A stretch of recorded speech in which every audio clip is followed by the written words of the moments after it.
Bumblebees are a marvelous group of bees, maybe 250 species, and many of them here, several dozen here in the Pacific Northwest. Bumblebees are experts at what we call buzz pollination.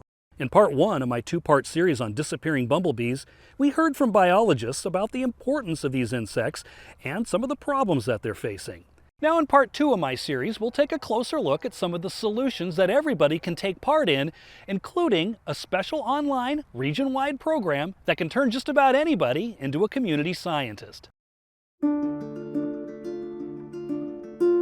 So you can see there's quite a number of bumblebees right in here in this lavender.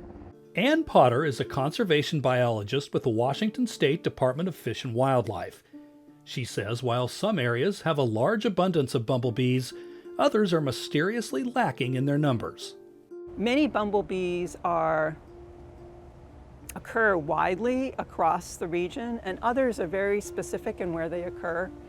And we learned new things about the elevation and the locations across the state. Scientists say pinpointing regions where bumblebees are occurring is a big step toward helping them in the future. Some bumblebees are no longer found, at least through this atlas effort so far, in Western Washington. Others that used to be very common, some of the most common species really throughout the West, including the western bumblebee, is extremely rare in Western Washington.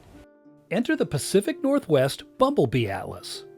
The Pacific Northwest Bumblebee Atlas is a super cool project. Potter says this is an online opportunity for anyone in the community to not only help with the effort, but it also gives one a chance to become a citizen scientist.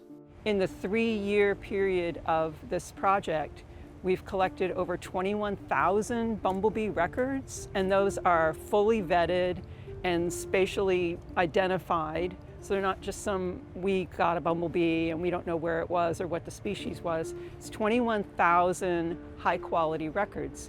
The project started back in 2018 with cooperation from the Idaho Department of Fish and Game, the Washington Department of Fish and Wildlife, and the Xerces Society for Invertebrate Conservation out of Oregon.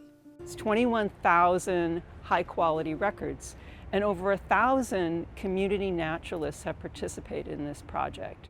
And while you can help with the Pacific Northwest Bumblebee Atlas effort, biologists say there are a few other things you can do to help bumblebees thrive, starting with your own backyard. Creating nesting habitat for bees gives you an excuse to be lazy in your yard, right? So it does mean leaving brush piles. It might mean leaving a compost pile.